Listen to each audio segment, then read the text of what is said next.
There was a time when gods were not just stories. They weren't symbols or metaphors. They were present across every ancient civilization, from Sumer to Egypt, India to Mesoamerica.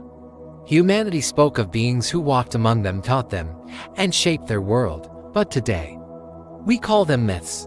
So, what happened? What kind of knowledge is so powerful that it could reduce gods to legends and turn divine beings into nothing more than bedtime stories tonight? We're going to explore a forbidden idea that humanity didn't outgrow its gods, but maybe, just maybe, we outlearned them. If you look at the earliest records of civilization, gods are not abstract beings demanding blind faith. They're teachers, they're engineers. They introduce laws, astronomy, medicine, and mathematics. The Sumerian tablets talk about the Anunnaki, beings who descended from the heavens and gave humans the knowledge to build the first cities. Egypt. The god Thoth was said to have taught humanity writing, science, and sacred measurements, knowledge so precise it could structure reality itself. In Mesoamerica, Quetzalcoatl arrives as a civilizing god, teaching agriculture, calendars, and moral law. These gods didn't ask for worship, they delivered knowledge. And teaching creates something very dangerous: understanding. Think about it, ancient people didn't worship gods simply because they were magical. They worshipped them because they knew more. Knowledge was the real source of divinity. Anyone who understood the movement of the stars, the cycles of life and death, the hidden patterns in nature, or the mathematics behind creation would appear godlike to those who didn't. This is why gods were often described as luminous, long-lived, all-seeing masters of time and space, not because they were supernatural, but because they understood reality on a much deeper level. And when humans began to acquire that same knowledge, the illusion started to crack. Across so many cultures, there's a repeating warning: don't eat from the tree of knowledge. Don't steal the fire from the gods. Don't read the forbidden texts. Don't speak the hidden names.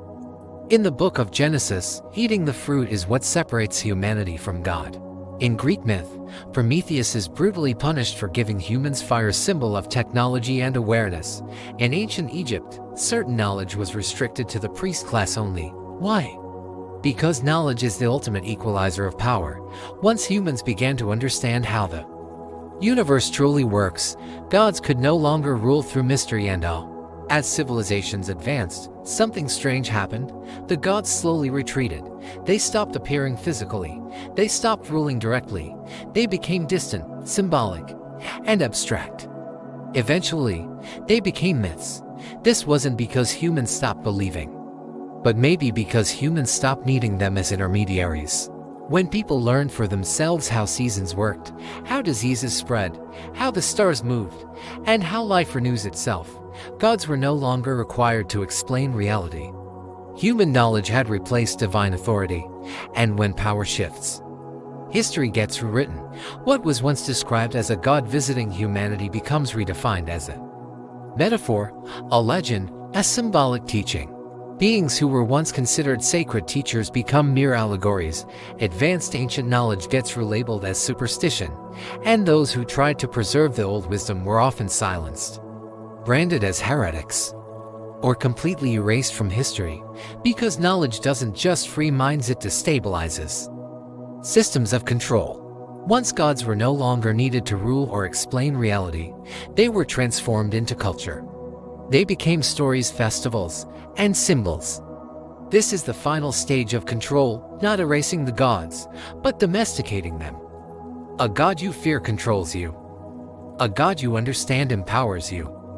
But a god who has been turned into a myth can no longer challenge any earthly authority. So, let me leave you with this question. What if the gods didn't disappear?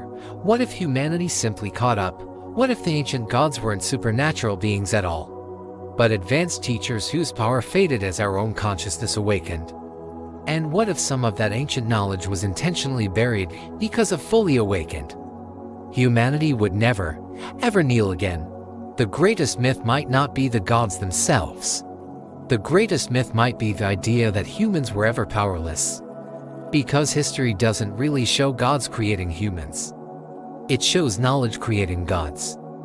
And once humanity remembered who it truly was, the gods became stories. Some knowledge doesn't destroy gods. It reveals that we were never meant to worship them in the first place.